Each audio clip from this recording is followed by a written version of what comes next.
सत श्री अकाल। Punjabi radio USA वेख ते सुन रहे हो तुसी। इस समय खबरों का विशेष प्रोग्राम खबर ते नज़र लैके हाजिर हाँ। जिस प्रोग्राम दे विच खबरों का विश्लेषण होंदा है। खबरां जिहड़ियां पंजाब ते भारत दे नाल सरोकार रखदियां ने, उन्हां खबरां ते चानना पाउण दे लई साडे नाल विशेष तौर ते मौजूद रहिंदे ने मिंटू गुरसरिया जी, जिहड़े कि खबरों का विश्लेषण करते हैं। सो रुक करते हैं मिंटू जी का। स्वागत तो बाद फिर खबरों ते पावांगे चानना। सत श्री अकाल मिंटू जी। शुक्रिया सारिਆਂ ਨੂੰ। सत श्री अकाल जी। जी सो मिंटू जी, रुख करिए खबरों का। पंजाब ते इस समय पूरी तरीके दे नाल कुदरती आफत आई हुई है। हर पासे तराही तराही भी मची हुई है। सो पंजाब च आई कुदरती आफत ते कई जिले प्रभावित ने जी, की कहोगे? हाँ जी, देखो हुण तां पंजाब दा बहुता हिस्सा प्रभावित ही आख सकते हैं आपां गुरप्रीत जी, क्योंकि जे देखिए रोपड़, नवांशहर, श्री आनंदपुर साहिब तो लैके मोहाली, पटियाला, फतेहगढ़ साहब, फिर हुण लुधियाना, कुछ हद तक जलंधर, ये जिले जिहड़े आ मार हेठ आ गए। फिर इस तो इलावा हुण ते फिरोजपुर, फरीदकोट तक पानी आ गया। ਇਹਦਾ मतलब कि पंजाब का बहुता हिस्सा ਜਿਹੜਾ ਆ ਉਹ ਇਸ ਵੇਲੇ ਹੜ੍ਹਾਂ ਦੀ ਮਾਰ ਹੇਠ ਆ ਗਿਆ ਵਾ। ਹੁਣ ਦੇਖੋ ਇਹਦੇ ਵਿੱਚ ਜੋ ਚੱਲ ਰਿਹਾ ਹੈ ਉਹ ਆਪਾਂ ਨੂੰ ਪਤਾ ਹੀ ਹੈ ਕਿ ਮੌਸਮ ਇਸ ਤਰ੍ਹਾਂ ਦਾ ਹੈ ਕਿ ਜਿੱਥੇ ਸੋਕਾ ਹੈ ਸੋ ਸੋਕਾ ਹੈ, ਜਿੱਥੇ ਹੜ੍ਹ ਆਉਂਦਾ ਹੈ, ਮੀਂਹ ਜ਼ਿਆਦਾ ਪੈਂਦੇ, ਉੱਥੇ ਬਹੁਤ ਜ਼ਿਆਦਾ ਪੈਂਦੇ ਆ। ਤੇ ਇਸ ਵੇਲੇ ਹੁਣ ਹਾਲਾਤ ਇਹ ਬਣੇ ਪਏ ਨੇ ਕਿ ਲੋਕ ਜਿਹੜੇ ਆ ਉਹ ਦੋਹਰੀ ਵਿਪਤਾ 'ਚ ਆ, ਜਿਹੜੇ ਘਰਾਂ 'ਚ ਤੜੇ ਪਏ ਆ। ਜਿਵੇਂ ਇਸ ਵਾਰੀ ਆਪਾਂ ਇੱਕ ਚੀਜ਼ ਹੋਰ ਵੇਖ ਰਹੇ ਹਾਂ ਵੱਖਰੇ ਤੌਰ ਤੇ ਕਿ ਸ਼ਹਿਰ ਵੀ ਪ੍ਰਭਾਵਿਤ ਹੋ ਰਹੇ ਨੇ। ਜ਼ੀਰਕਪੁਰ ਵਰਗੇ ਸ਼ਹਿਰ, ਮੋਰਿੰਡਾ ਵਰਗੇ ਸ਼ਹਿਰ, ਤਾਂ ਉੱਥੇ ਦੋਹਰੀ ਵਿਪਤਾ ਇਹ ਆ ਕਿ ਬਿਜਲੀ ਦੀ ਸਪਲਾਈ ਵੀ ਕੱਟੀ ਗਈ ਆ। ਲੋਕ ਬਹੁਤ ਜ਼ਿਆਦਾ ਮੁਸ਼ਕਲਾਂ ਦੇ ਨਾਲ ਜੂਝ ਰਹੇ ਨੇ। ਇਸ ਤੋਂ ਇਲਾਵਾ ਜੇ ਆਪਾਂ ਵੇਖੀਏ ਤਾਂ ਤਿਆਰੀ ਸ਼ਾਇਦ ਸਾਡੀ ਹੈ ਨਹੀਂ ਸੀਗੀ, ਬਿਲਕੁਲ ਤਿਆਰੀ ਹੈ ਨਹੀਂ ਸੀ ਕਿ ਯਕਦਮ ਇਸ ਤਰ੍ਹਾਂ ਹੋਇਆ। ਤਾਂ ਹੁਣ ਸਮਝ ਆ ਨਹੀਂ ਰਹੀ। ਬੇਸ਼ੱਕ ਮੁੱਖ ਮੰਤਰੀ ਨੇ ਕਿਹਾ ਕਿ ਅਸੀਂ ਸਾਰਾ ਕੁਝ ਕਰਾਂਗੇ, ਘਬਰਾਉਣ ਦੀ ਜ਼ਰੂਰਤ ਨਹੀਂ ਹੈ, ਪਰ ਵਿਪਤਾ ਤਾਂ ਫਿਰ ਤੁਹਾਨੂੰ ਪਤਾ ਹੈ ਨਾ, ਘਬਰਾਹਟ ਪੈਦਾ ਕਰਦੀ ਉਹ ਆ। ਤਾਂ ਇਸ ਤੋਂ ਇਲਾਵਾ ਸਾਡੇ ਕੋਲ ਉਸ ਤਰ੍ਹਾਂ ਦਾ ਕੋਈ ਪੁਖਤਾ ਪ੍ਰਬੰਧ ਨਹੀਂ ਸੀਗਾ ਕਿ ਯਕਦਮ ਜਿਹੜੇ ਲੋਕ ਆ ਇਹਨਾਂ ਨੂੰ ਕੱਢਿਆ ਜਾਂਦਾ, ਇਹਨਾਂ ਨੂੰ ਸੇਫ ਜਗ੍ਹਾ ਤੇ ਖੜਿਆ ਜਾਂਦਾ, ਰੋਟੀ ਪਾਣੀ। ਹਾਲ ਦੀ ਘੜੀ ਤਾਂ ਲੋਕ ਸਮਾਨ ਚੁੱਕ ਰਹੇ ਆ। ਮੈਂ ਦੇਖ ਰਿਹਾ ਸੀ ਹੁਣੇ ਥੋੜੀ ਦੇਰ ਪਹਿਲਾਂ ਕਿ ਪੰਚਕੂਲਾ 'ਚ ਵੀ ਪਾਣੀ ਵੜਿਆ। ਤਾਂ ਉਹ ਸਭ ਤੋਂ ਜ਼ਿਆਦਾ ਖਰਾਬ ਹਾਲਤ ਹੁੰਦੀ ਹੈ ਜਿਹੜੇ ਗਰੀਬ ਹੁੰਦੇ ਆ ਸ਼ਹਿਰਾਂ ਦੇ ਵਿੱਚ ਜਦੋਂ ਵੀ ਇਸ ਤਰ੍ਹਾਂ ਦੀ ਕੁਦਰਤੀ ਆਫਤ ਆਉਂਦੀ ਆ। ਤਾਂ ਕੁੱਲ ਮਿਲਾ ਕੇ ਆਪਾਂ ਕਹਿ ਸਕਦੇ ਹਾਂ ਕਿ ਹੁਣ ਤਾਂ ਮੌਤਾਂ ਹੋਣੀਆਂ ਵੀ ਸ਼ੁਰੂ ਹੋ ਗਈਆਂ। ਅੱਜ 3 ਮੌਤਾਂ ਹੋਈਆਂ ਨੇ ਪੰਜਾਬ 'ਚ ਹੜ੍ਹਾਂ ਕਰਕੇ। ਇਸ ਤੋਂ ਇਲਾਵਾ ਘਰ ਡਿੱਗਣੇ ਸਟਾਰਟ ਹੋ ਗਏ ਨੇ। ਅੱਜ ਦੂਜਾ ਦਿਨ ਆ। ਜਿਵੇਂ ਜਿਵੇਂ ਟਾਈਮ ਵਧੇਗਾ ਫਿਰ ਮੁਸ਼ਕਲਾਂ ਹੋਰ ਵੀ ਵੱਧਦੀਆਂ ਜਾਂਦੀਆਂ। ਤੁਹਾਨੂੰ ਪਤਾ ਬਿਮਾਰੀਆਂ ਫੈਲਣ ਦਾ ਡਰ ਰਹਿੰਦਾ। ਸੋ ਇਸ ਕਰਕੇ ਹਾਲ ਦੀ ਘੜੀ ਤਾਂ ਆਪਾਂ ਕਹਿ ਸਕਦੇ ਹਾਂ ਕਿ ਕੁਛ ਵੀ ਸਮਝ ਨਹੀਂ ਆ ਰਿਹਾ। ਮੀਂਹ ਹਾਲੇ ਵੀ ਪੈਣੋਂ ਨਹੀਂ ਹਟ ਰਿਹਾ। ਅੱਜ ਵੀ ਕੁਛ ਜ਼ਿਲ੍ਹੇ ਰੈੱਡ ਅਲਰਟ ਤੇ ਰੱਖੇ ਗਏ ਸਨ। ਕੁਛ ਜ਼ਿਲ੍ਹਿਆਂ ਦੇ ਵਿੱਚ ਅੱਜ ਵੀ ਮੀਂਹ ਪੈਂਦਾ ਰਿਹਾ ਬਾਅਦ ਦੁਪਹਿਰ ਤੀਕ ਵੀ। ਤਾਂ ਜੇ ਤਾਂ ਹੁਣ ਮੀਂਹ ਰੁਕ ਜਾਵੇ ਤੇ ਮੀਂਹ ਪਿੱਛੇ ਨਾ ਪਵੇ ਹਿਮਾਚਲ ਦੇ ਵਿੱਚ, ਕਿਉਂਕਿ ਪਹਾੜਾਂ ਦਾ ਪਿਆ ਮੀਂਹ ਵੀ ਤੇ ਥੱਲੇ ਆਉਣਾ ਨਾ, ਪਾਣੀ ਤੇ ਥੱਲੇ ਹੀ ਆਉਣਾ। ਤਾਂ ਹੁਣ ਜੇ ਹਿਮਾਚਲ ਨੂੰ ਵੇਖੋਗੇ ਤਾਂ ਉਹ ਵੀ ਹੁਣ ਲਾਹੌਲ ਸਪੀਤੀ ਨੂੰ ਛੱਡ ਕੇ ਜਾਂ ਕਿਨੌਰ ਨੂੰ ਛੱਡ ਕੇ ਸਾਰੇ ਹੀ ਬਾਕੀ ਉਹਨਾਂ ਦੇ ਜ਼ਿਲ੍ਹੇ ਜਿਹੜੇ ਉਹ ਰੈੱਡ ਅਲਰਟ ਤੇ ਨੇ। ਮਤਲਬ ਕਿ ਉੱਥੇ ਵੀ ਮੀਂਹ ਪੈਣ ਦਾ ਖਤਰਾ ਹੈ। ਦਰਿਆ ਜਿਹੜੇ ਆ ਉੱਥੇ ਸ਼ੂਕਦੇ ਪਏ ਨੇ। ਤਾਂ ਸਾਰੇ ਦਰਿਆ ਜਿਹੜੇ ਆ ਤੁਹਾਨੂੰ ਪਤਾ ਜ਼ਿਆਦਾਤਰ ਫਿਰ ਥੱਲੇ ਨੂੰ ਡਿੱਗਦੇ ਨੇ, ਆ ਕੇ ਇਕੱਠੇ ਹੋ ਜਾਂਦੇ ਆ। ਹੁਣ ਇਹੀ ਹੈ ਕਿ ਗਾਂ ਜਦੋਂ ਡੈਮਾਂ 'ਚ ਪਾਣੀ ਵੱਧ ਜਾਏਗਾ, ਜੇ ਕੱਲ ਨੂੰ ਫਲੱਡ ਗੇਟ ਉੱਥੋਂ ਵੀ ਖੋਲਣੇ ਪੈਂਦੇ ਆ ਤਾਂ ਫਿਰ ਬਹੁਤ ਹੀ ਜ਼ਿਆਦਾ ਨੁਕਸਾਨ ਹੋਏਗਾ, ਭਿਆਨਕ ਤਰਾਸਦੀ ਹੋਏਗੀ। ਤਾਂ ਹੁਣ ਤਾਂ ਹਾਲੇ ਤਾਂ ਆਪਾਂ ਜੇ ਦੇਖੀਏ ਤਾਂ ਮੀਂਹ ਦਾ ਹੀ ਆ। ਮੀਂਹ ਦਾ ਪਾਣੀ ਜਿਹੜਾ ਹਾਲੇ ਪ੍ਰਭਾਵਿਤ ਕਰ ਰਿਹਾ ਪੰਜਾਬ ਨੂੰ। ਪਰ ਜੇ ਮੰਨ ਲਓ ਉਹ ਪਾਣੀ ਡੈਮਾਂ 'ਚੋਂ ਨਿਕਲਦਾ ਹੈ, ਜਿਵੇਂ ਆਪਾਂ ਕਹਿ ਲਈਏ ਕਿ ਦਰਿਆ ਜਿਹੜੇ ਆ ਉਹ ਫਿਰ ਪਾੜਦੇ ਆ, ਕੰਢਿਆਂ ਤੋਂ ਬਾਹਰ ਉਛਲਦੇ ਆ, ਬਹੁਤ ਦੂਰ ਤੱਕ ਜਾ ਸਕਦੇ। ਇਹ ਸੋਚ ਕੇ ਦੇਖੋ ਤੁਸੀਂ, ਕਿਉਂਕਿ ਦਰਿਆ ਜਿਹੜੇ ਆਪਣੇ ਆ ਉਹ ਹਰੀਕੇ ਤੱਕ ਆ ਲੱਗਦੇ ਆ ਜੀ। ਸਤਲੁਜ, ਬਿਆਸ ਤਾਂ ਖਾਸ ਤੌਰ ਤੇ। ਇਧਰੋਂ ਘੱਗਰ ਵੱਡੀ ਨਦੀ ਜਿਹੜੀ ਉਹ ਪਟਿਆਲੇ ਵਾਲੀ ਉਹ ਵੀ ਬਹੁਤ ਜ਼ਿਆਦਾ ਸ਼ੂਕਦੀਆਂ ਪਈਆਂ ਨੇ। ਤਾਂ ਕੁੱਲ ਮਿਲਾ ਕੇ ਬਹੁਤ ਜ਼ਿਆਦਾ ਹਾਲਾਤ ਕੁਝ ਜ਼ਿਲ੍ਹਿਆਂ ਦੇ ਵਿੱਚ ਵਿਗੜੇ ਹੋਏ ਆ। ਹਾਲਾਂਕਿ ਅਫਸਰਸ਼ਾਹੀ ਤਾਂ ਕਹਿੰਦੀ ਹੁੰਦੀ ਹੈ ਕਿ ਐਵਰੀਥਿੰਗ ਇਜ਼ ਓਕੇ ਜੀ, ਸਾਰਾ ਕੁਝ ਠੀਕ ਠਾਕ ਆ। ਪਰ ਤੁਸੀਂ ਤਸਵੀਰਾਂ ਦੇਖ ਸਕਦੇ ਹੋ, ਤੁਸੀਂ ਲੋਕਾਂ ਦੀਆਂ ਪਰੇਸ਼ਾਨੀਆਂ ਦੇਖ ਸਕਦੇ ਹੋ। ਲੋਕ ਦੁਵਿਧਾ 'ਚ ਆ ਕਿ ਕੀ ਕੀਤਾ ਜਾਵੇ, ਘਰਾਂ 'ਚ ਰਿਹਾ ਜਾਵੇ ਇਹ ਵੀ ਇੱਕ ਵਿਪਤਾ ਹੁੰਦੀ ਹੈ ਨਾ ਕਿ ਘਰ ਨਹੀਂ ਛੇਤੀ ਛੱਡਿਆ ਜਾਂਦਾ ਕਿ ਚਲੋ ਅੱਜ ਪਾਣੀ ਲੈ ਜਾਏਗਾ, ਕੱਲ ਪਾਣੀ ਲੈ ਜਾਏਗਾ। ਪਰ ਹੁਣ ਇਸੇ ਗੱਲ ਤੇ ਹੀ ਚੀਜ਼ਾਂ ਨਿਰਭਰ ਕਰਦੀਆਂ ਨੇ ਕਿ ਭਾਈ ਜੇ ਤਾਂ ਮੀਂਹ ਪੈਣੋਂ ਹਟ ਜਾਂਦਾ ਹੈ, ਪਿੱਛੇ ਮੀਂਹ ਘੱਟ ਪੈਂਦਾ ਹੈ, ਪਾਣੀ ਹੌਲੀ ਹੌਲੀ ਲੈ ਜਾਂਦਾ ਹੈ, ਤਾਂ ਸਾਰਾ ਕੁਝ ਠੀਕ ਆ। ਅਦਰਵਾਈਜ਼ ਤਾਂ ਹੁਣ ਜੇ ਪਾਣੀ ਇਸ ਤਰ੍ਹਾਂ ਹੀ ਰਿਹਾ ਤੇ ਫਿਰ ਝੋਨਾ ਲੱਗਣਾ ਵੀ ਮੁਸ਼ਕਲ ਹੋ ਜਾਏਗਾ, ਕਿਉਂਕਿ ਝੋਨਾ ਡੁੱਬ ਚੁੱਕਾ ਹੈ। ਬਹੁਤ ਵੱਡਾ ਰਕਬਾ ਪੰਜਾਬ ਦਾ ਝੋਨਾ ਜਿਹੜਾ ਉਹ ਡੁੱਬ ਗਿਆ। ਉਹ ਬਚੇਗਾ ਕਿ ਨਹੀਂ, ਇਹ ਵੀ ਇੱਕ ਵੱਡਾ ਸਵਾਲ ਹੈ। ਫਿਰ ਜੇ ਨਹੀਂ ਬਚੇਗਾ ਤੇ ਉਹ ਲਾਇਆ ਕਿੱਦਾਂ ਜਾਏਗਾ, ਇਹ ਵੀ ਇੱਕ ਵੱਡਾ ਸਵਾਲ ਹੈ। ਕਿਉਂਕਿ ਇਨਵੈਸਟਮੈਂਟ ਤਾਂ ਲੋਕਾਂ ਦੀ ਗਈ, ਤਾਂ ਦੁਬਾਰਾ ਉਹ ਇਨਵੈਸਟਮੈਂਟ ਤੁਹਾਨੂੰ ਲੇਬਰ ਵਾਸਤੇ, ਪੈਲੀ ਤਿਆਰ ਕਰਨ ਵਾਸਤੇ, ਉਹ ਸਾਰਾ ਕੁਝ ਜਿਹੜਾ ਜੇ ਤੁਹਾਨੂੰ ਦੁਬਾਰਾ ਕਰਨਾ ਪੈਂਦਾ ਹੈ, ਚਲੋ ਲੇਬਰ ਹੀ ਸਹੀ, ਪਨੀਰੀ ਕਿੱਥੋਂ ਲਿਆਓਗੇ। ਤਾਂ ਇਹ ਬੜੀਆਂ ਦਿੱਕਤਾਂ ਵੱਡੀਆਂ ਨੇ, ਇਹ ਕੋਈ ਛੋਟੀਆਂ ਗੱਲਾਂ ਨਹੀਂ ਹੈਗੀਆਂ। ਅੱਜ ਮੁੱਖ ਮੰਤਰੀ ਵੀ ਮੈਦਾਨ ਚ ਆਏ ਆ, ਉਹਨਾਂ ਨੇ ਵੀ ਕੁਝ ਥਾਵਾਂ ਤੇ ਜਾ ਕੇ ਸਥਿਤੀ ਦਾ ਜਾਇਜ਼ਾ ਲਿਆ। ਅਫਸਰਸ਼ਾਹੀ ਵੀ ਭੱਜੀ ਫਿਰਦੀ ਆ, ਪਰ ਉਹ ਗੱਲਾਂ ਜਿਹੜੀਆਂ ਨੇ ਉਹ ਹੁਣ ਵੇਲਾ ਵਿਆਏ ਵਾਲੀਆਂ ਨੇ ਜੇ ਆਪਾਂ ਇਹਨਾਂ ਨੂੰ ਵੇਖੀਏ ਨਾ, ਕਿਉਂਕਿ ਤਿਆਰੀ ਹੈ ਨਹੀਂ ਸੀ ਉਸ ਪੱਧਰ ਦੀ, ਕਿਸੇ ਨੇ ਸੋਚਿਆ ਵੀ ਨਹੀਂ ਸੀ। ਤਾਂ ਜਿੱਥੇ ਜਿੱਥੇ ਵੀ ਪਾਣੀ ਆਇਆ ਮੋਰਿੰਡਾ ਵਾਲੀ ਸਾਈਡ ਤੇ, ਤਾਂ ਉੱਥੇ ਤਾਂ ਲੋਕ ਕਹਿੰਦੇ ਕਿ 93 ਤੋਂ ਬਾਅਦ ਅਸੀਂ ਇੰਨਾ ਭਿਆਨਕ ਮਾਰੂ ਹੜ੍ਹ ਦੇਖਿਆ ਵਾ। ਪਟਿਆਲੇ ਵੱਲ ਵੀ ਲੋਕ ਇਹੀ ਕਹਿੰਦੇ ਆ। ਤਾਂ ਇਸ ਕਰਕੇ ਹੁਣ ਦੇਖਦੇ ਆ, ਅੱਜ ਦਾ ਦਿਨ ਤੇ ਕੱਲ ਦਾ ਦਿਨ ਅਹਿਮ ਰਹਿਣ ਵਾਲਾ ਹੈ ਪੰਜਾਬ ਦੇ ਵਿੱਚ। ਹੋ ਸਕਦਾ ਹੈ ਕਿ ਕੁਦਰਤ ਕੋਈ ਪਲਟੀ ਮਾਰ ਦੇਵੇ, ਜਿਵੇਂ ਕੁਦਰਤ ਕਰੋ ਪਈ ਹੈ, ਪਰ ਇਹ ਵੀ ਹੋ ਸਕਦਾ ਹੈ ਕਿ ਜਿਹੜੇ ਕੁਝ ਬਚੇ ਖੁਚੇ ਜ਼ਿਲ੍ਹੇ ਉਹਨਾਂ ਦੇ ਵਿੱਚੋਂ ਵੀ ਕੋਈ ਹਿੱਸਾ ਜਿਹੜਾ ਹੈ ਉਹ ਪਾਣੀ ਦੀ ਮਾਰ ਹੇਠ ਆ ਜਾਵੇ, ਜਾਂ ਜਿਹੜੇ ਜ਼ਿਲ੍ਹੇ ਹਾਲੇ ਥੋੜੇ ਨੇ ਤਾਂ ਬਈ ਉਹ ਜ਼ਿਲ੍ਹੇ ਜਿਹੜੇ ਆ ਉਹ ਕੁਝ ਜ਼ਿਆਦਾ ਮਾਰ ਹੇਠ ਆ ਜਾਣ। ਸੋ ਦੇਖਦੇ ਆ ਅੱਗੇ ਕੀ ਬਣੇਗਾ।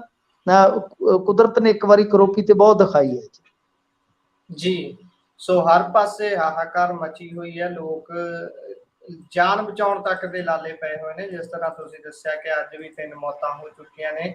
ਸੋ ਅੱਗੇ ਵਧੀਏ, ਗੱਲ ਕਰੀਏ ਭਾਈ ਅਮਰਪਾਲ ਸਿੰਘ ਹੋਣਾ ਦੀ। ਐਡਵੋਕੇਟ ਨਵਕਿਰਨ ਸਿੰਘ ਨੂੰ ਡਿਬਰੂਗੜ੍ਹ ਜੇਲ੍ਹ 'ਚ ਬੰਦ ਅਮਰਪਾਲ ਸਿੰਘ ਨੂੰ ਮਿਲਣ ਤੋਂ ਰੋਕਿਆ ਗਿਆ ਹੈ। ਹਾਂਜੀ, ਦੇਖੋ ਇਹਨਾਂ ਦਾ ਕਹਿਣਾ ਹੈ ਕਿ ਮਿਲਣ ਤੋਂ ਰੋਕਿਆ ਗਿਆ ਹੈ। ਦਰਅਸਲ ਗੱਲ ਕੀ ਹੈ ਕਿ ਇਹ ਕਹਿੰਦੇ ਨੇ ਕਿ ਅੰਮ੍ਰਿਤਸਰ ਦੇ ਜ਼ਿਲ੍ਹਾ ਮੈਜਿਸਟ੍ਰੇਟ ਕਮ ਡਿਪਟੀ ਕਮਿਸ਼ਨਰ ਨੇ ਐਡਵੋਕੇਟ ਨਵਕਿਰਨ ਸਿੰਘ ਨੂੰ ਡਿਬਰੂਗੜ੍ਹ ਜੇਲ੍ਹ 'ਚ ਨਜ਼ਰਬੰਦ ਅਮਰਪਾਲ ਸਿੰਘ ਤੇ ਸਾਥੀਆਂ ਨਾਲ ਕੇਸ ਸੰਬੰਧੀ ਮੁਲਾਕਾਤ ਕਰਨ ਦੀ ਇਜਾਜ਼ਤ ਦੇਣ ਤੋਂ ਮਨਾ ਕਰ ਦਿੱਤਾ ਹੈ। ਮਤਲਬ ਮਨਾ ਕੀਤਾ ਹੈ। ਤੇ ਇਸ ਅਪੀਲ ਤੇ ਜ਼ਿਲ੍ਹਾ ਪ੍ਰਸ਼ਾਸਨ, ਜੇਲ੍ਹ ਪ੍ਰਸ਼ਾਸਨ ਵੱਲੋਂ ਅੰਮ੍ਰਿਤਸਰ ਦੇ ਡਿਪਟੀ ਕਮਿਸ਼ਨਰ ਤੋਂ ਇਸ ਮੁਲਾਕਾਤ ਲਈ ਆਗਿਆ ਮੰਗੀ ਗਈ, ਤਾਂ ਉਹਨਾਂ ਨੇ 6 ਜੁਲਾਈ ਨੂੰ ਜੇਲ੍ਹ ਅਧਿਕਾਰੀ ਨੂੰ ਇਹ ਕਹਿੰਦੇ ਇਸ ਅਪੀਲ ਨੂੰ ਖਾਰਜ ਕਰ ਦਿੱਤਾ ਕਿ ਅਮਰਪਾਲ ਸਿੰਘ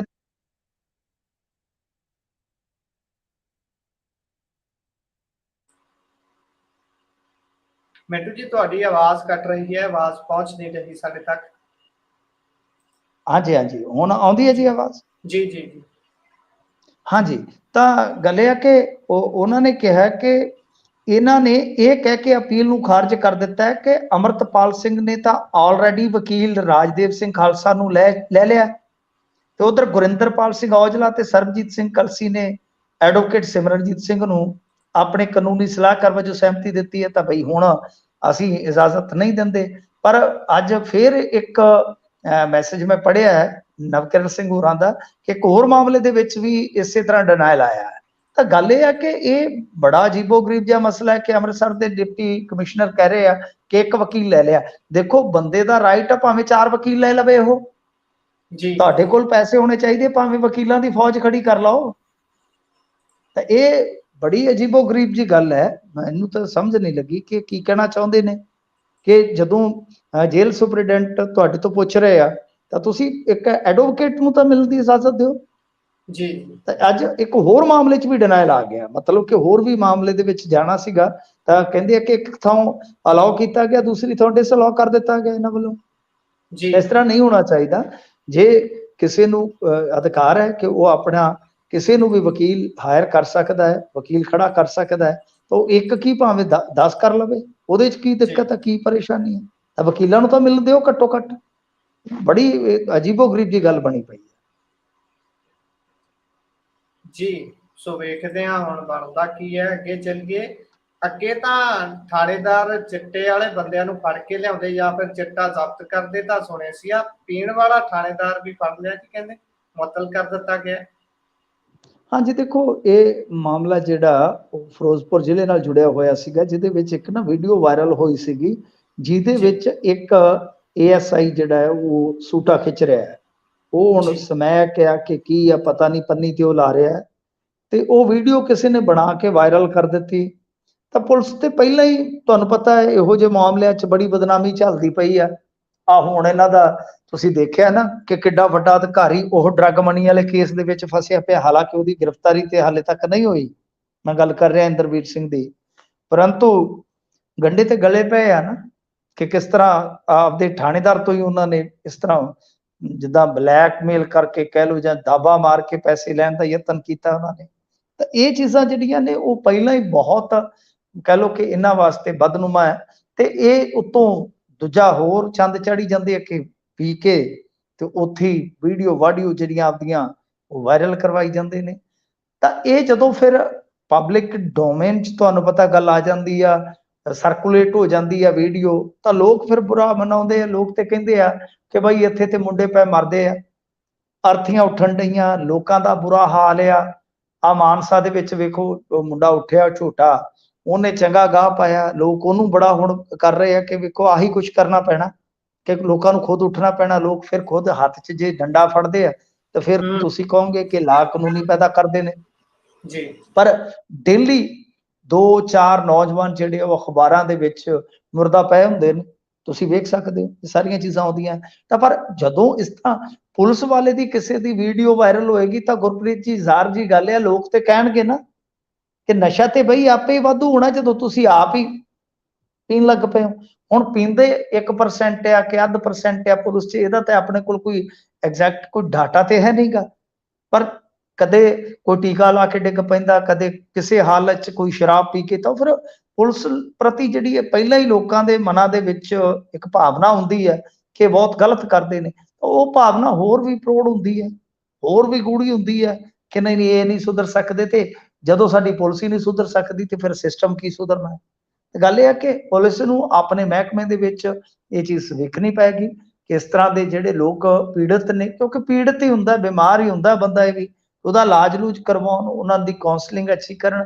ਤਾਂ ਇਹਨੂੰ ਵੀ ਇਹਨਾਂ ਨੇ ਨਸ਼ਾ ਛਡਾਊ ਕੇਂਦਰ 'ਚ ਭਰਤੀ ਕਰ ਦਿੱਤਾ ਆ।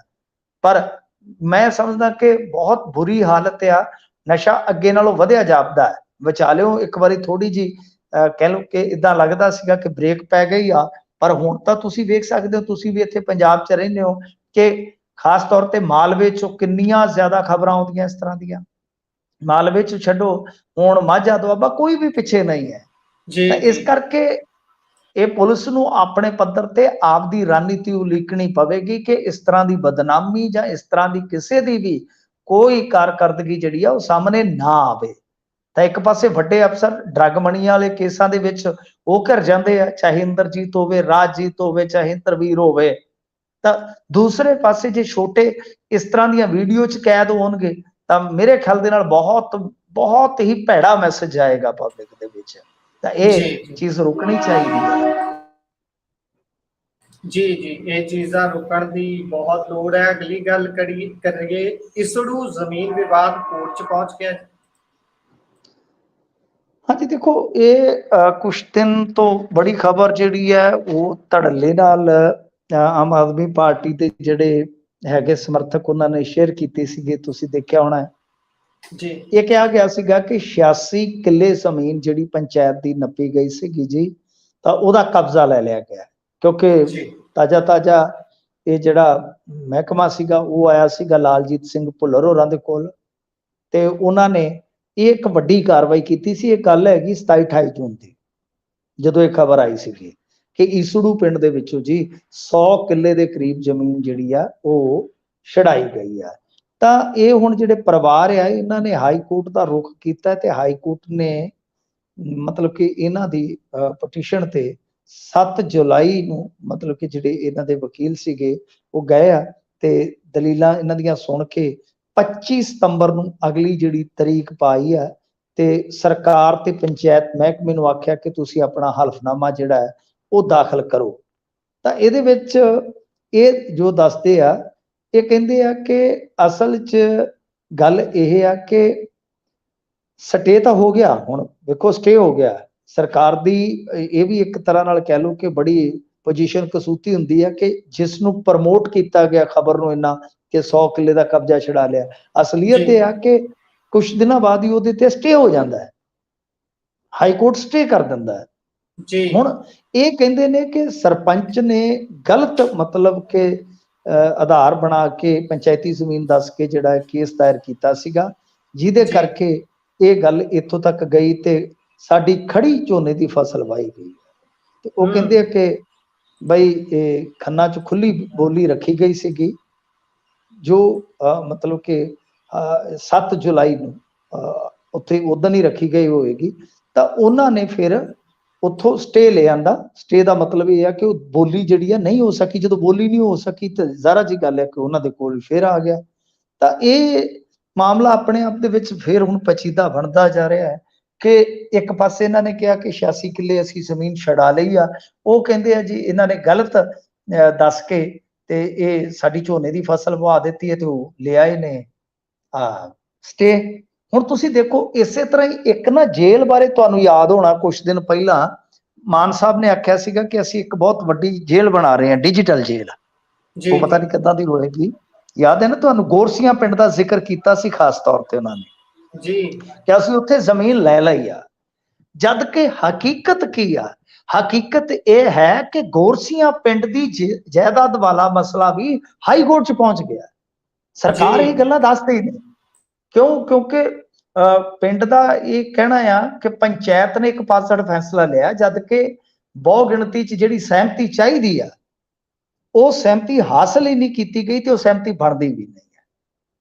ਤਾਂ ਇਹ ਆਪਣੇ ਆਪ ਦੇ ਵਿੱਚ ਬੜੀਆਂ ਜਿੱਦਾਂ ਕਹਿ ਲਈਏ ਨਾ ਕਿ ਵਿਰੋਧਾਭਾਸ ਵਾਲੀਆਂ ਗੱਲਾਂ ਹੋ ਜਾਂਦੀਆਂ ਨੇ ਕਿ ਇੱਕ ਵਾਰੀ ਸਰਕਾਰ ਤੇ ਕਹਿ ਦਿੰਦੀ ਹੈ ਦਾਵਾ ਕਰਕੇ ਕਿ ਅਸੀਂ ਆਹ ਕੰਮ ਡਨ ਕਰਤਾ ਜੀ, ਪਰ ਦੂਸਰੇ ਪਾਸੇ ਅਸਲ ਦੇ ਵਿੱਚ ਕੀ ਹੈ ਕਿ ਉਸ ਚੀਜ਼ ਨੂੰ ਤੇ ਬਿਲਕੁਲ ਵੱਜ ਜਾਂਦਾ। ਫਿਰ ਉਹ ਗੱਲ ਨੂੰ ਗਾਂ ਲੋਕਾਂ ਨੂੰ ਦੱਸਿਆ ਵੀ ਨਹੀਂ ਜਾਂਦਾ ਕਿ ਹੁਣ ਨਮੋਸ਼ੀ ਮਿਲੇਗੀ। ਸੋ ਇਹ ਦੋ ਵੱਡੇ ਮਸਲੇ ਹੈ ਜਿਹਦੇ ਵਿੱਚ ਸਰਕਾਰ ਨੇ ਤੇ ਮੁੱਖ ਮੰਤਰੀ ਨੇ ਖੁਦ ਐਲਾਨ ਕੀਤਾ, ਬੜੇ ਵੱਡੇ ਪੱਧਰ ਤੇ ਉਹ ਮਾਰਕੇ ਦੇ ਵਜੋਂ ਚੀਜ਼ਾਂ ਦਰਸਾਈਆਂ ਵੀ ਗਈਆਂ, ਪਰ ਅਸਲੀਅਤ ਇਹ ਹੈ ਕਿ ਉਹਨਾਂ ਤੇ ਹਾਲ ਦੀ ਘੜੀ ਇੱਕ ਤਰ੍ਹਾਂ ਨਾਲ ਅਸਪਸ਼ਟਤਾ ਹੈ ਕਿ ਕਦੋਂ ਸਰਕਾਰ ਦੇ ਕੋਲ ਇਹ ਜਾਇਦਾਦਾਂ ਆਉਣਗੀਆਂ। ਹਾਲ ਦੀ ਘੜੀ, ਫਿਲਹਾਲ ਦੀ ਘੜੀ ਇਸ ਗੱਲ ਦਾ ਕੋਈ ਵੀ ਪੱਕਾ ਸਮਾਂ ਨਹੀਂ ਹੈ ਕਿ ਕਦੋਂ ਇਸ ਸਰਕਾਰ ਦੇ ਕੋਲ ਜ਼ਮੀਨਾਂ ਜਿਹੜੀਆਂ ਵਾਪਸ ਆਉਣਗੀਆਂ। ਜੀ ਸੋ ਵੇਖਾਂਗੇ ਕਿ ਬਣਦਾ ਕੀ ਹੈ। ਸੋ ਅੱਗੇ ਚਲੀਏ। ਕਹਿੰਦੇ ਜੋ ਖੁਦ ਨਾ ਕਰ ਸਕੇ ਉਹ ਕਰਵਾ ਰਹੇ ਨੇ ਆਈਲੈਟਸ। ਹਾਂਜੀ ਦੇਖੋ, ਇਹ ਨਾ ਆਈਲੈਟਸ ਸੈਂਟਰਾਂ ਤੇ ਹੁਣ ਕਾਫੀ ਸਖਤੀ ਕਰੀ ਬੈਠੇ ਆ ਤੇ ਚੰਗੀ ਗੱਲ ਆ, ਇਹ ਹੋਣੀ ਵੀ ਚਾਹੀਦੀ ਹੈ। ਕਿਉਂਕਿ ਪੰਜਾਬ ਦੇ ਵਿੱਚ ਤੁਸੀਂ ਦੇਖਿਆ ਹੋਣਾ ਇਹ ਸੈਂਟਰ ਕਿੰਨੇ ਖੁੱਲੇ ਆ। ਹੁਣ ਤੇ ਜਗ੍ਹਾ ਜਗ੍ਹਾ ਤੇ ਹੀ ਆਪਾਂ ਦੇਖਦੇ ਆ ਨਾ, ਛੋਟੇ ਛੋਟੇ ਸ਼ਹਿਰਾਂ ਦੇ ਵਿੱਚ ਵੀ ਬੋਰਡ ਲੱਗੇ ਹੋਏ ਨੇ ਵੀ ਆਓ ਜੀ ਇੱਥੇ ਆਈਲੈਟਸ ਕਰੋ, ਆਹ ਕਰੋ, ਉਹ ਕਰੋ। ਤਾਂ ਹੁਣ ਜਦੋਂ ਇਹਨਾਂ ਨੇ ਪੜਤਾਲ ਸਟਾਰਟ ਕੀਤੀ ਹੈ, ਬਹੁਤ ਕੁਝ ਅਜੀਬ ਨਿਕਲ ਰਿਹਾ ਹੈ। ਮਤਲਬ ਕਿ ਅਲੋਕਾਰੀ ਗੱਲਾਂ ਸੁਣਨ ਨੂੰ ਮਿਲਦੀਆਂ ਹੈ। ਕੁਝ ਆਈਲੈਟਸ ਸੈਂਟਰਾਂ ਦੇ ਕੋਲ ਤੇ ਲਾਇਸੈਂਸ ਹੈ ਹੀ ਨਹੀਂ ਹੈ, ਜਿਨ੍ਹਾਂ ਦੇ ਕੋਲ ਹੈਗੇ ਨੇ ਕੁਝ ਦੇ ਕੋਲ, ਤੇ ਉਹ ਜਿਹੜੇ ਪ੍ਰੋਪਰ ਨਿਯਮ ਫੋਲੋ ਕਰਨੇ ਹੁੰਦੇ ਆ ਉਹ ਨਹੀਂ ਕਰ ਰਹੇ। ਤੇ ਵਿੱਚੋਂ ਕੁਝ ਦਾ ਇਹ ਮਾਮਲਾ ਨਿਕਲ ਰਿਹਾ ਹੈ ਕਿ ਜਿਹੜੇ ਉੱਥੇ ਪੜ੍ਹਾ ਰਹੇ ਨੇ, ਯਾਨੀ ਆਈਲੈਟਸ ਦੀ ਤਿਆਰੀ ਕਰਵਾ ਰਹੇ ਨੇ ਟੀਚਰ, ਤਾਂ ਉਹਨਾਂ ਚੋਂ ਕੁਝ ਟੀਚਰ ਅਜਿਹੇ ਨੇ ਜਿਹੜੇ ਆਪ ਆਪਣੀ ਅਟੈਂਪਟ 'ਚ ਰਹਿ ਗਏ, ਜਿਨ੍ਹਾਂ ਤੋਂ ਆਈਲੈਟਸ ਨਹੀਂ ਹੋਇਆ। ਜਿਹੜੇ ਆਈਲੈਟਸ ਨੂੰ ਪ੍ਰੋਪਰ ਕਰੈਕ ਨਹੀਂ ਕਰ ਸਕੇ ਉਹ ਵੀ ਆਈਲੈਟਸ ਕਰਵਾਈ ਜਾਂਦੇ ਆ। ਮਤਲਬ ਕਿ ਹੁਣ ਦੇਖੋ ਬੱਚਾ ਤਾਂ ਵੈਸੇ ਹੀ ਇੱਥੇ ਆਈਲੈਟਸ ਕਰਦਾ 10ਵੀਂ ਤੋਂ 12ਵੀਂ ਤੋਂ ਬਾਅਦ ਤਿਆਰੀ ਕਰਨੀ ਸ਼ੁਰੂ ਕਰ ਦਿੰਦਾ ਹੈ। ਉਹ ਤੇ ਦੇਖਦਾ ਹੈ ਕਿ ਹਾਂ ਵੀ ਇਸ ਸੈਂਟਰ ਦਾ ਯਾਰ ਚੰਗਾ ਨਾਮ ਆ, ਜਾਂ ਜਿੱਥੇ 4 ਸਾਥੀ ਜਾਂਦੇ ਆ, ਉਹ ਇਹਨਾਂ ਚੀਜ਼ਾਂ ਨੂੰ ਵਿਚਾਰੇ ਕਿੱਥੇ ਘੋਖਦੇ ਆ ਕਿ ਕਿਹੜੇ ਟੀਚਰ ਨੇ ਕੀ ਕੀਤਾ, ਕਿਹੜੇ ਟੀਚਰ ਨੇ ਕੀ ਨਹੀਂ ਕੀਤਾ। ਇਹ ਤੇ ਹੁਣ ਸੈਂਟਰਾਂ ਨੂੰ ਜਿਹੜੇ ਰੱਖਦੇ ਨੇ ਉਹਨਾਂ ਨੂੰ ਵੇਖਣਾ ਚਾਹੀਦਾ, ਪਰ ਉਹ ਵੇਖਦੇ ਆ ਕਿ ਚਲੋ ਜਿਹੜੇ ਕੋਈ 4 ਪੈਸੇ ਬਚਦੇ। ਹੁਣ ਦੇਖੋ ਜਿਹੜਾ ਪ੍ਰੋਫੈਸ਼ਨਲ ਬੰਦਾ ਉਹਦੀ ਉਜਰਤ ਵੀ ਜ਼ਿਆਦਾ ਹੋਏਗੀ, ਤਨਖਾਹ ਵੀ ਜ਼ਿਆਦਾ ਹੋਏਗੀ, ਪੈਕੇਜ ਉਹਨੂੰ ਵੱਡਾ ਦੇਣਾ ਪਏਗਾ। ਤਾਂ ਇਹ ਆਪਣੇ ਪੱਖ ਤੋਂ ਦੇਖ ਰਹੇ ਆ। ਤਾਂ ਇਹ ਸਾਰਾ ਕੁਝ ਜਿਹੜਾ ਹੈ ਮਤਲਬ ਕਿ ਇਹਨਾਂ ਨੇ ਇੱਕ ਡਰਾਈਵ ਦੇ ਤੌਰ ਤੇ ਵਿੱਢਿਆ ਤਾਂ ਸੀ, ਪਰ ਹੁਣ ਆਪਾਂ ਦੇਖ ਰਹੇ ਹਾਂ ਕਿ ਕੁਝ ਹਾਲਾਤ ਇਸ ਤਰ੍ਹਾਂ ਦੇ ਬਣ ਰਹੇ ਨੇ ਪੰਜਾਬ 'ਚ ਕਿ ਹਫੜਾ ਦਫੜੀ ਦੂਸਰੇ ਪਾਸਿਓਂ ਆ ਪੈ ਗਈ ਆ। ਪਰ ਇਹ ਇੱਕ ਮੁਹਿੰਮ ਵਧੀਆ ਮੁਹਿੰਮ ਸੀਗੀ, ਜਿਹਦੇ ਵਿੱਚ ਇਹਨਾਂ ਨੇ ਜਾ ਕੇ ਚੈਕਿੰਗਾਂ ਕੀਤੀਆਂ ਤੇ ਬਹੁਤ ਸਾਰਿਆਂ ਦੇ ਸ਼ਟਰ ਜਿਹੜੇ ਉਹ ਬੰਦ ਵੀ ਕਰਵਾਏ, ਬਹੁਤ ਸਾਰਿਆਂ ਨੂੰ ਚੇਤਾਵਨੀ ਵੀ ਦਿੱਤੀ, ਤਾੜਿਆ ਵੀ ਕਿ ਆਹ ਚੀਜ਼ਾਂ ਠੀਕ ਕਰੋ। ਤਾਂ ਇਹ ਆਪਣੇ ਆਪ ਦੇ ਵਿੱਚ ਕਹਿ ਲਓ ਕਿ ਜੱਗੋਂ 13ਵੀਂ ਆ ਕਿ ਜਿਹੜੇ ਬੰਦੇ ਕੋਰਸ ਜਾਂ ਕੋਈ ਡਿਪਲੋਮਾ ਜਾਂ ਕੋਈ ਇਸ ਤਰ੍ਹਾਂ ਦੀ ਪ੍ਰੀਖਿਆ ਆਪ ਨਹੀਂ ਪਾਸ ਕਰ ਸਕੇ ਤੇ ਉਹ ਦੂਸਰਿਆਂ ਨੂੰ ਤਿਆਰੀ ਕਰਵਾ ਰਹੇ ਨੇ। ਹੈਗੀ ਹੈ ਨਾ ਹੈਰਾਨਗੀ ਵਾਲੀ ਗੱਲ। ਤੇ ਸਭ ਤੋਂ ਵੱਡੀ ਗੱਲ ਇਹ ਆ ਕਿ ਇਹ ਵਰਤਾਰਾ ਪਿਛਲੇ 7-8 ਸਾਲ ਤੋਂ ਆਪਾਂ ਦੇਖਿਆ ਕਿ ਕਿੰਨਾ ਜ਼ਿਆਦਾ ਵਧਿਆ। 7-8 ਸਾਲ ਹੀ ਕੀ 10 ਸਾਲ ਹੀ ਹੋ ਗਏ, ਬਹੁਤ ਜ਼ਿਆਦਾ ਵਰਤਾਰਾ ਵਧਿਆ ਕਿ ਅਸੀਂ ਹੁਣ ਦੇਖਦੇ ਹਾਂ ਕਿ ਆਮ ਛੋਟੇ ਛੋਟੇ ਸ਼ਹਿਰਾਂ ਦੇ ਵਿੱਚ ਵੀ ਇਹ ਸੈਂਟਰ ਖੁੱਲੇ ਹੋਏ ਨੇ। ਪਰ ਕਮਾਲ ਦੀ ਗੱਲ ਹੈ ਕਿ ਅੱਜ ਤੱਕ ਕਿਸੇ ਨੇ ਚੈੱਕ ਹੀ ਨਹੀਂ ਕੀਤਾ। ਇਹ ਵੇਖਣ ਵਾਲੀ ਗੱਲ ਹੈ ਕਿ ਐਸ ਸਰਕਾਰ ਨੇ ਘੱਟੋ ਘੱਟ ਚੈਕਿੰਗ ਤਾਂ ਵਿੱਢੀ ਹੈ ਨਾ, ਉਹਦੇ ਵਿੱਚੋਂ ਆ ਚੀਜ਼ਾਂ ਨਿਕਲ ਰਹੀਆਂ ਨੇ। ਇੱਥੇ ਤੇ ਮਤਲਬ ਕਿ ਇਸ ਤਰ੍ਹਾਂ ਦਾ ਫਰਜ਼ੀਵਾੜਾ ਵੀ ਹੋਇਆ ਕਿ ਜਿਹੜਾ ਫਰਜ਼ੀ ਆਈਲੈਟਸ ਹੀ ਕਰਾ ਦਿੱਤਾ ਸੀਗਾ, ਇੱਥੋਂ ਇੱਕ ਗਰੋਹ ਫੜਿਆ ਸੀਗਾ ਮੁਕਤਸਰ ਦੇ ਲਾਗੇ। ਤਾਂ ਇਹ ਸਾਰੀਆਂ ਚੀਜ਼ਾਂ ਜਿਹੜੀਆਂ ਠੀਕ ਕਰਨ ਦੀ ਜ਼ਰੂਰਤ ਆ, ਕਦਮ ਇਹਨਾਂ ਨੇ ਚੁੱਕਿਆ, ਅੱਛੀ ਗੱਲ ਆ। ਤੇ ਇਹ ਇਸ ਤਰ੍ਹਾਂ ਕਦਮ ਜਿਹੜੇ ਉਹ ਨਿਰੰਤਰ ਚੁੱਕੇ ਜਾਣੇ ਚਾਹੀਦੇ ਆ। ਜੀ, ਅਜਿਹੀਆਂ ਕੋਸ਼ਿਸ਼ਾਂ ਹੋਣੀਆਂ ਵੀ ਚਾਹੀਦੀਆਂ ਨੇ, ਕਿਉਂਕਿ ਬਹੁਤ ਵਾਰ ਲੋਕ ਠੱਗੇ ਜਾਂਦੇ ਨੇ। ਹੁਣ ਬੈਠੇ ਹੀ ਹੋਏ ਨੇ ਕੈਨੇਡਾ ਦੇ ਵਿੱਚ, ਉਹਨਾਂ ਨੇ ਗਲਤ ਤਰੀਕੇ ਦੇ ਬੰਦਿਆਂ ਤੋਂ ਫਸ ਗਏ ਤੇ ਹੁਣ ਭੁਗਤ ਵੀ ਰਹੇ ਨੇ ਵੀਜ਼ੇ ਦੇ ਮਾਮਲੇ 'ਚ। ਸੋ ਅੱਗੇ ਚੱਲੀਏ, ਗੱਲ ਨਿੱਕੂ ਦੀ ਕਰੀਏ। ਕਹਿੰਦੇ ਨਿੱਕੂ ਗਿਆ ਬਾਬੇ ਦੇ ਦਰ ਤੇ ਫਿਰ ਵਿਵਾਦ ਹੋ ਗਿਆ। ਇਹ ਦੇਖੋ ਨਿੱਕੂ ਟਲਦਾ ਕਿੱਥੇ ਆ, ਇਧਰੋਂ ਨਾ ਕੁਦਰਤ ਟਲ ਰਹੀ ਹੈ ਤੇ ਨਾ ਨਿੱਕੂ। ਜੀ ਅੱਗੇ ਗਿਆ ਸੀਗਾ ਨਿੱਕੂ ਤੇ ਹੋਇਆ ਕੀ ਸੀਗਾ ਕਿ ਲੋਕਾਂ ਦੀ ਨਿਗਾਹ 'ਚ ਆਇਆ, ਅੱਜ ਦੀ ਪੀੜ੍ਹੀ ਨੇ ਵੀ ਵੇਖਿਆ ਕਿ ਕੌਣ ਆ ਬਈ, ਫਿਰ ਜਾਣਿਆ, ਚਲੋ ਕੰਮ ਵੀ ਮਿਲਿਆ, ਸੋਹਣੀ ਗੱਲ ਹੋਈ ਕਿ ਰਿੜਾ ਰਿੜ ਗਿਆ। ਬਾਹਰ ਦਾ ਵੀ ਮੈਨੂੰ ਲੱਗਦਾ ਟ੍ਰਿਪ ਲੱਗ ਗਿਆ ਸੀਗਾ, ਫਿਲਮ ਦੇ ਵਿੱਚ ਵੀ ਇੱਕ ਕੀਤਾ ਇਹਨੇ ਗਾਣਾ। ਪਰ ਹੁਣ ਫਿਰ ਉੱਥੇ ਚਲਾ ਗਿਆ। ਜਾਣ ਤੋਂ ਤਾਂ ਆਪਾਂ ਕਿਸੇ ਨੂੰ ਕੀ ਰੋਕਣਾ ਹੈ ਜੀ, ਆਪਾਂ ਤਾਂ ਕੌਣ ਹੁੰਦੇ ਰੋਕਣ ਵਾਲੇ। ਹਰੇਕ ਬੰਦੇ ਦੀ ਆਪਣੀ ਇੱਛਾ ਹੈ, ਜਿੱਥੇ ਜਾਣਾ ਉਹਨੇ ਜਾਵੇ। ਪਰੰਤੂ ਰੌਲਾ ਇਹ ਆ ਕਿ ਜੋ ਉੱਥੇ ਹੋਇਆ ਤਾਂ ਉਹਦੇ 'ਚ ਇਹਨੂੰ ਵੈਸੇ ਸ਼ੁਕਰਗੁਜ਼ਾਰੀ ਕਰਨੀ ਚਾਹੀਦੀ ਹੈ ਕਿ ਹੜ੍ਹ ਵਾਲਾ ਕੰਮ ਆ ਗਿਆ, ਨਹੀਂ ਤੇ ਗਾਲਾਂ ਦਾ ਹੜ੍ਹ ਨਿੱਕੂ ਨੂੰ ਆਉਣਾ ਸੀਗਾ ਸੋਸ਼ਲ ਮੀਡੀਆ ਤੇ। ਵਿਵਾਦ ਉਹ ਕੱਲ ਫਿਰ, ਕਿਉਂਕਿ ਹੁਣ ਸਾਰਿਆਂ ਦੀ ਨਿਗਾਹ ਇੱਧਰ ਆ, ਵੀਡੀਓ ਵਗੈਰਾ ਜ਼ਿਆਦਾਤਰ ਤੁਹਾਨੂੰ ਪਤਾ ਹੀ ਆ ਉਸ ਮਸਲੇ ਦੀਆਂ ਜਦੋਂ ਚੱਲਣ ਲੱਗ ਪੈਣ, ਜਿਸ ਮਸਲੇ ਤੇ ਸਾਰਿਆਂ ਦੀ ਨਿਗਾਹ ਹੋਵੇ ਤਾਂ ਫਿਰ ਟ੍ਰੈਂਡਿੰਗ 'ਚ ਆ ਜਾਂਦਾ ਮਸਲਾ। ਤੇ ਨਹੀਂ ਤਾਂ ਇਹ ਹੜ੍ਹ ਇੱਧਰ ਆਉਣਾ ਸੀਗਾ ਨਿੱਕੂ ਵਾਲੀ ਸਾਈਡ, ਬਚ ਗਏ ਨਿੱਕੂ ਸਾਹਿਬ। ਤਾਂ ਉਹ ਗੱਲ ਕੀ ਕਿ ਬਗੇਸ਼ਵਰ ਧਾਮ ਵਾਲਾ ਧਰਿੰਦਰ ਸ਼ਾਸਤਰੀ ਤੁਹਾਨੂੰ ਪਤਾ ਹੀ ਹੈ ਜਿਸ ਤਰ੍ਹਾਂ ਬੋਲਦਾ, ਉਹਨੇ ਕੁਝ ਗੱਲਾਂ ਕਹਿ ਦਿੱਤੀਆਂ ਸਿੱਖ ਧਰਮ ਪ੍ਰਤੀ, ਸਿੱਖ ਧਰਮ ਦੇ ਪ੍ਰਤੀ ਜੋ ਗੱਲਾਂ ਕਹੀਆਂ ਉਹਦੇ ਵਿੱਚ ਕਿ ਇਹ ਤਾਂ ਮਤਲਬ ਕਿ ਜਿਹੜੀ ਸਿਰਜਣਾ ਹੋਈ ਹੈ ਪੰਜ ਪਿਆਰਿਆਂ ਦੀ, ਜਾਂ ਉਹ ਕਹਿ ਰਿਹਾ ਸੀਗਾ, ਪਰ ਕਹਿਣ ਦਾ ਉਹਦਾ ਮਤਲਬ ਇਹ ਆ ਕਿ ਸਿੱਖ ਜਿਹੜੇ ਉਹ ਸਨਾਤਨ ਧਰਮ ਦੀ ਰਾਖੀ ਵਾਸਤੇ ਆਰਮੀ ਨੇ। ਇਹ ਬਹੁਤ ਗਲਤ ਤੇ ਬਹੁਤ ਵੱਡੀ ਗੱਲ ਕਹਿ ਦਿੱਤੀ। ਇਹ ਉੱਥੇ ਸੁਣਦਾ ਰਿਹਾ। ਤਾਂ ਇਹ ਹੁਣ ਕੁਝ ਲੋਕਾਂ ਨੇ ਇਤਰਾਜ਼ ਕੀਤਾ, ਕੁਝ ਲੋਕਾਂ ਦਾ ਵੀ ਇਤਰਾਜ਼ ਛੱਡ ਦਿਓ। SGPC ਨੇ ਵੀ ਕਿਹਾ ਕਿ ਤੁਸੀਂ ਕੌਣ ਹੁੰਦੇ ਹੋ ਬਾਈ, ਜਾ ਕੇ ਸਿੱਖਾਂ ਦੀ ਨੁਮਾਇੰਦਗੀ ਕਰਨ ਵਾਲੇ, ਤੁਹਾਨੂੰ ਕੋਈ ਇਤਿਹਾਸ ਦਾ ਮੁੱਢ ਹੀ ਨਹੀਂ ਪਤਾ, ਕੋਈ ਬੇਸਿਕ ਜਾਣਕਾਰੀ ਨਹੀਂ ਪਤਾ, ਤੇ ਨਾ ਹੀ ਉਹ ਸਾਹਮਣੇ ਵਾਲੇ ਨੂੰ ਪਤਾ। ਤਾਂ ਉਹ ਧਰਿੰਦਰ ਸ਼ਾਸਤਰੀ ਤਾਂ ਤੁਹਾਨੂੰ ਪਤਾ ਹੀ ਹੈ, ਜੋ ਉਹਦੇ ਮੂੰਹ 'ਚ ਆਉਂਦਾ ਉਹ ਬੋਲੀ ਜਾਂਦਾ। ਉਹਦੇ ਤੇ ਅੱਗੇ ਬੜੇ ਵਿਵਾਦਤ ਬਿਆਨ ਹੈਗੇ ਨੇ। ਸੋ ਇਸ ਕਰਕੇ ਇੰਦਰਜੀਤ ਨਿੱਕੂ ਉੱਥੇ ਗਿਆ। ਇੰਦਰਜੀਤ ਨਿੱਕੂ ਨੇ ਸ਼ੁਰੂਆਤ ਹੀ ਇੱਥੋਂ ਕਰ ਦਿੱਤੀ ਕਿ ਦੇਖੋ ਜੀ, ਕੁਝ ਲੋਕ ਸਵਾਲ ਕਰਦੇ ਨੇ, ਕਿੰਤੂ ਕਰਦੇ ਨੇ ਕਿ ਤੂੰ ਸਿੱਖ ਹੋ ਕੇ ਹਿੰਦੂਆਂ ਦੇ ਧਾਰਮਿਕ ਸਥਾਨ ਤੇ ਜਾਣਾ ਹੈ। ਤਾਂ ਉੱਥੋਂ ਫਿਰ ਉਹਨੇ ਰੀਲ ਪਾ ਲਈ। ਤਾਂ ਇਹ ਗੱਲ ਜਿਹੜੀ ਆ ਉਹ ਬਹੁਤ ਗਲਤ ਹੋਈ। ਉਹਨੇ ਬਹੁਤ ਗਲਤ ਵੇ ਨਾਲ ਸਿੱਖ ਧਰਮ ਦੀ ਵਿਆਖਿਆ ਕੀਤੀ, ਜਾਂ ਸਿੱਖ ਧਰਮ ਦੀ ਸਿਰਜਣਾ ਦੀ ਜਿਹੜੀ ਉਹਨੇ ਇਤਿਹਾਸਿਕ ਜਿਹੜਾ ਹਵਾਲਾ ਦੇ ਕੇ ਕੀਤਾ, ਤੇ ਉਹ ਬਿਲਕੁਲ ਹੀ ਗਲਤ ਕੀਤਾ। ਜ਼ਿਕਰ ਏਦਾਂ ਨਹੀਂ ਹੋਣਾ ਚਾਹੀਦਾ। ਪਰ ਉਹਨੂੰ ਨਹੀਂ ਜਾਣਕਾਰੀ, ਤੇ ਘੱਟੋ ਘੱਟ ਇੰਦਰਜੀਤ ਨਿੱਕੂ ਨੂੰ ਤੇ ਜਾਣਕਾਰੀ ਹੋਣੀ ਚਾਹੀਦੀ ਹੈ ਨਾ ਇਹਨਾਂ ਚੀਜ਼ਾਂ ਦੀ। ਤੇ ਜੇ ਨਹੀਂ ਹੈ ਤਾਂ ਤੁਸੀਂ ਇਹ ਗੱਲਾਂ ਛੇੜੋ ਹੀ ਨਾ, ਜਾ ਕੇ ਉੱਥੇ ਇਹ ਚੁਚਰੀ ਛੇੜੋ ਹੀ ਨਾ। ਸੋ ਵਿਵਾਦ ਮਗਿਆ ਸੀਗਾ। SGPC ਨੇ ਵੀ ਇਹਦੀ ਕਰੜੀ ਨਿੰਦਾ ਕੀਤੀ ਆ। ਤੇ ਹੁਣ ਇੱਕ ਵਾਰੀ ਮੈਂ ਜਿਵੇਂ ਤੁਹਾਨੂੰ ਦੱਸਿਆ ਕਿ ਟਿਕਾ ਹੋ ਗਿਆ। ਟਿਕਾ ਦਾ ਕਾਰਨ ਇਹੀ ਸੀ ਕਿ ਜਿਵੇਂ ਕੱਲ ਇਹ ਮਸਲਾ ਮਗਿਆ, ਤਿਵੇਂ ਨਾਲ ਹੀ ਫਿਰ ਉਹ ਹੜ੍ਹਾਂ ਦੀਆਂ ਖਬਰਾਂ ਜਿਹੜੀਆਂ ਬਹੁਤ ਜ਼ਿਆਦਾ ਆ ਗਈਆਂ, ਤੇ ਇਸ ਕਰਕੇ ਫਿਰ ਇਹ ਮੁੱਦਾ ਇੰਨਾ ਜ਼ਿਆਦਾ ਉਛਲਿਆ ਨਹੀਂ ਹੈ। ਤੇ ਚਲੋ ਚੰਗੀ ਗੱਲ ਆ। ਇੰਦਰਜੀਤ ਨਿੱਕੂ ਨੂੰ ਹਾਲੇ ਵੀ ਸਬਕ ਲੈਣਾ ਚਾਹੀਦਾ ਹੈ ਕਿ ਬਈ ਉੱਥੇ ਜਾ ਜਿੱਥੇ ਤੇਰਾ ਜੀ ਕਰਦਾ ਹੈ, ਪਰੰਤੂ ਇਸ ਤਰ੍ਹਾਂ ਦੇ ਵਿਵਾਦ ਨਾ ਸਿਹੜੇ ਜਾਣ ਤੇ ਬਿਹਤਰ ਆ। ਕਿਉਂਕਿ ਗੱਲਾਂ ਤੇ ਕਿਤੇ ਹੁੰਦੀਆਂ ਨੇ ਬਹਿ ਕੇ, ਪਰ ਉਹਨਾਂ ਦਾ ਅਸਰ ਸਾਡੇ ਇੱਥੇ ਭਾਈਚਾਰੇ ਤੇ ਪਵੇ, ਉਹ ਚੀਜ਼ਾਂ ਠੀਕ ਨਹੀਂ ਹੁੰਦੀਆਂ। ਜੀ, ਇਹ ਤਾਂ ਹੈ। ਇਹੋ ਜਿਹੇ ਵਿਵਾਦਾਂ ਤੋਂ ਪਾਸਾ ਵੱਟਣਾ ਹੀ ਖਰਾ ਹੁੰਦਾ ਹੈ, ਪਰ ਕਈ ਵਾਰੀ ਵਿਵਾਦ ਅਚਨਚੇਤ ਸਹੇੜੇ ਤਾਂ ਜਾਂਦੇ ਨੇ, ਸਾਂਭਣੇ ਔਖੇ ਹੋ ਜਾਂਦੇ ਨੇ। ਸੋ ਨਿੱਕੂ ਨੂੰ ਵੀ ਇਹ ਗੱਲ ਨੂੰ ਸੋਚਣਾ ਚਾਹੀਦਾ ਹੈ, ਤੇ ਉਹ ਸ਼ਾਸਤਰੀ ਜੀ ਤਾਂ ਸੋਚਦੇ ਹੀ ਕਿੱਥੇ ਨੇ ਬੋਲਣ ਲੱਗੇ, ਉਹ ਤਾਂ ਬਸ ਠਾਹ ਦੇਣੀ ਗੱਲ ਮਾਰਦੇ ਨੇ। ਸੋ ਹਾਂਜੀ ਮਿੰਟੂ ਹਾਂਜੀ, ਜੀ, ਸ਼ਾਸਤਰੀ ਜੀ ਦੇ ਗੇਰ ਨਿਕਲ ਜਾਂਦੇ ਆ। ਜੀ ਜੀ ਜੀ। ਸੋ ਮਿੰਟੂ ਜੀ, ਤੁਸੀਂ ਖਬਰਾਂ ਤੇ ਚਾਨਣਾ ਪਾਇਆ, ਤੁਹਾਡਾ ਬਹੁਤ ਬਹੁਤ ਧੰਨਵਾਦ ਜੀ। ਸਤਿ ਸ੍ਰੀ ਅਕਾਲ। ਸਤਿ ਸ੍ਰੀ ਅਕਾਲ ਜੀ। ਸੋ ਇਹ ਸਨ ਸਾਡੇ ਨਾਲ ਮਿੰਟੂ ਗੁਰਸਰੀਆ ਜੀ। ਪ੍ਰੋਗਰਾਮ ਤੁਸੀਂ ਸੁਣਿਆ ਹੈ ਖਬਰ ਤੇ ਨਜ਼ਰ। ਪ੍ਰੋਗਰਾਮ ਤੁਹਾਨੂੰ ਕਿਹੋ ਜਿਹਾ ਲੱਗਿਆ ਹੈ, ਤੁਸੀਂ ਆਪਣੇ ਵਿਚਾਰ, ਰਾਏ, ਟਿੱਪਣੀਆਂ ਸਾਡੇ ਨਾਲ ਕਮੈਂਟ ਬਾਕਸ ਦੇ ਜ਼ਰੀਏ ਫੇਸਬੁੱਕ ਅਤੇ YouTube ਤੇ ਦੋਵੇਂ ਥਾਂ ਸਾਂਝੇ ਕਰ ਸਕਦੇ ਹੋ।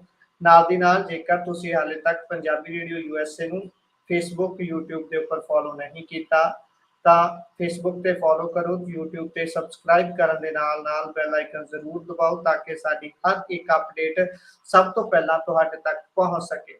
ਸੋ ਪ੍ਰੋਗਰਾਮ ਨੂੰ ਸੁਣਦੇ ਰਹੋ, ਲਗਾਤਾਰਤਾ ਪ੍ਰੋਗਰਾਮਾਂ ਦੀ ਬਰਕਰਾਰ ਹੈ। ਮਿਲਦੇ ਹਾਂ ਅਗਲੇ ਪ੍ਰੋਗਰਾਮ ਦੇ ਵਿੱਚ, ਤਦ ਤੱਕ ਲਈ ਧੰਨਵਾਦ। ਸਤਿ ਸ਼੍ਰੀ ਅਕਾਲ।